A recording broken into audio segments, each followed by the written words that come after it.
At isang lalaki sa lipi ni Levi ay yumaon, at nag-asawa sa isang anak na babae ng lipi ni Levi.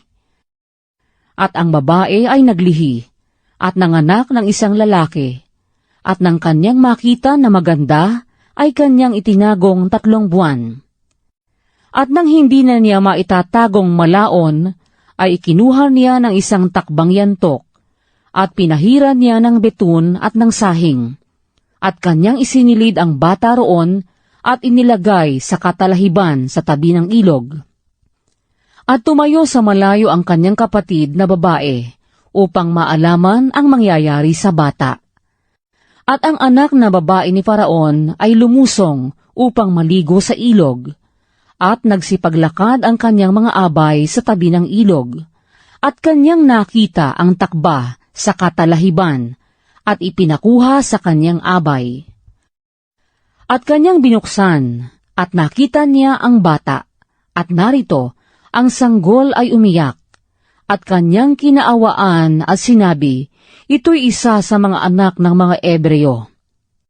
Nang magkagayoy, sinabi ng kanyang kapatid na babae sa anak ni Faraon, yayaon ba ako at itatawag kita ng isang sisiwa sa mga babaeng Ebrea na makapag-alaga sa iyo ng batang ito? At sinabi sa kanya ng anak ni Faraon, yumaon ka. At ang dalaga ay yumaon, at tinawag ang ina ng bata. At sinabi ng anak ni Faraon sa kanya, dalhin mo ang batang ito, at alagaan mo sa akin, at bibigyan kita ng iyong kaupahan. At kinuha ng babae ang bata at inalagaan. At ang bata ay lumaki, at kanyang dinala sa anak ni Faraon, at siya'y kanyang inaring anak, at kanyang pinanganlang Moises, at sinabi, sapagkat aking sinagip siya sa tubig. At nangyari ng mga araw na yaon, nang malaki na si Moises, na kanyang nilabas ang kanyang mga kapatid, at minasdan ang atang sa kanila, at kanyang nakita ang isang Ehipsyo na nananakit ng isang Ebreo na isa sa kanyang mga kapatid. At siya'y nagmasid sa magkabi-kabilang dako, at nang siya'y walang makitang tao, ay kanyang pinatay ang Ehipsyo, at kanyang tinabunan sa buhanginan. At siya'y lumabas ng 2 araw, at narito, na may 2 lalaking Ebreo na nagbababag. At kanyang sinabi roon sa umaapi, bakit mo sinasaktan ang iyong kasama?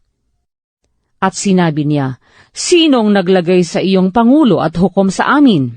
Iniisip mo bang patayin ako na gaya ng pagpatay mo sa Ehipsyo? At natakot si Moises at nagsabi, tunay na ang bagay na yaon ay nahayag. Nang mabalitaan nga ni Faraon ang bagay na ito, ay minithi niyang patayin si Moises. Datapwat si Moises ay tumakas sa harapan ni Faraon, at tumahan sa lupain ng Madian, at siya'y umupo sa tabi ng isang balon. Ang saserdote nga sa Madian ay may 7 anak na babae, at sila'y naparoon at umigib ng tubig, at kanilang pinuno ang mga inuman upang painumin ang kawan ng kanilang ama. At ang mga pastor ay dumating, at sila'y pinalayas. Datapwat si Moises ay tumayo, at sila'y tinulungan, at pinainom ang kanilang kawan. At nang sila'y dumating kay Raquel na kanilang ama, ay sinabi niya, bakit kayo tumindig na madali ngayon?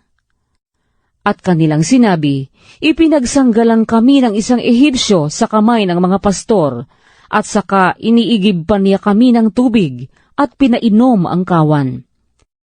At kanyang sinabi sa mga anak niya, at saan naroon siya? Bakit ninyo iniwan ang lalaking yaon? Tawagin ninyo siya upang makakain ng tinapay.